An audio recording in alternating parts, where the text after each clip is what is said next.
बलराम का जीवन सिर्फ एक लक्ष्य पर केंद्रित था, अशोक का वफादार नौकर बनना। वो रोज गाड़ी चमकाता और उसे नेताओं के घर ले जाता।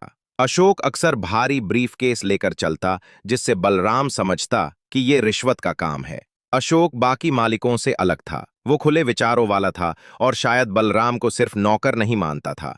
वो उसे स्टीरियो चलाना सिखाता, सिगरेट की बात करता और साथ गेम खेलता। फिर भी बलराम के मन में मालिक हमेशा मालिक ही रहा। गेम खेलते समय भी वह फर्श पर बैठता, सोफे पर नहीं। गुलामी ने उसकी सोच को बांध रखा था। एक दिन वो अशोक की कार से अपने गांव लौटा।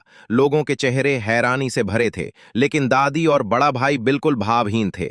दादी बहू लाने की बात कर रही थीं और भाई पैसे की उम्मीद में था। दिल्ली की चमक देखने के बाद गांव में रहना उसके लिए असंभव था। इसलिए उसने और भी मेहनत से काम करने का फैसला किया ताकि अपनी किस्मत बदल सके। एक दिन टंकी पर चाय देने गया तो किसी ने कहा कि उसके कपड़े गंदे हैं और मुंह से दुर्गंध आ रही है। पहली बार उसने अपने लिए टूथपेस्ट और नए कपड़े खरीदे। खुद पर खर्च करना उसे अच्छा लगा। उसे कभी किसी ने साफ रहना नहीं सिखाया था। अब तक वो एक इंसान नहीं, जैसे जानवर की तरह जी रहा था। धीरे धीरे उसकी सेवा अशोक और पिंकी के लिए सामान्य हो गई। वे जातिवाद के विरोधी थे, लेकिन अमीरी का अहंकार उनमें गहराई तक भरा था। वे बलराम का मजाक उड़ाते क्योंकि जानते थे कि वह ना नाराज होगा ना शिकायत करेगा। एक रात अशोक के जन्मदिन की पार्टी में सबने शराब पी। नशे में पिंकी ने गाड़ी चलाने की जिद की।